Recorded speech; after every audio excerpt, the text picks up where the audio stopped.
પંજાબમાં આમ આદમી પાર્ટીએ સ્થાનિક સ્વરાજ્યની ચૂંટણીમાં નોંધપાત્ર જીત મેળવી છે। આ જીતની ઉજવણી ગુજરાતના વિવિધ જિલ્લાઓમાં કરવામાં આવી હતી, જેમાં ભરૂચ પણ સામેલ હતું। ભરૂચ શહેરના 532 સર્કલ ખાતે આપના કાર્યકરો અને આગેવાનો ભેગા થયા હતા। તેઓએ ફટાકડા ફોડીને અને પક્ષના સમર્થનમાં સૂત્રોચ્ચાર કરી જીતની ખુશી વ્યક્ત કરી હતી।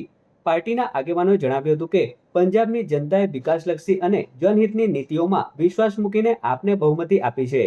આ જીતથી આમ આદમી પાર્ટીના કાર્યકરોમાં નવો ઉત્સાહ જોવા મળ્યો છે।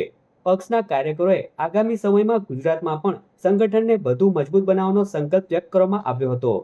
ભરૂચ જિલ્લાના દરેક કાર્યકર્તા તથા પદાધિકારી પંજાબમાં જે નગરપાલિકાના ઇલેક્શન થયા તેની અંદર સૌથી પહેલા તો ખુશી આ વાતની છે કે ભાજપની 1100 થી ઉપર જે સીટ છે એની ડિપોઝિટ જપ્ત થઈ છે।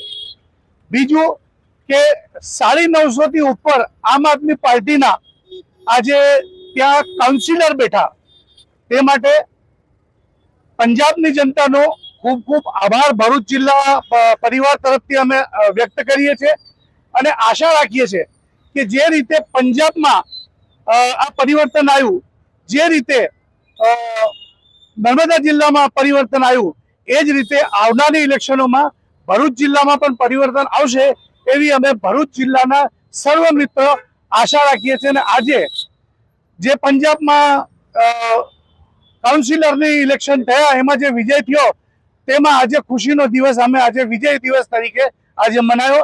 જય હિન્દ, જય ભારત।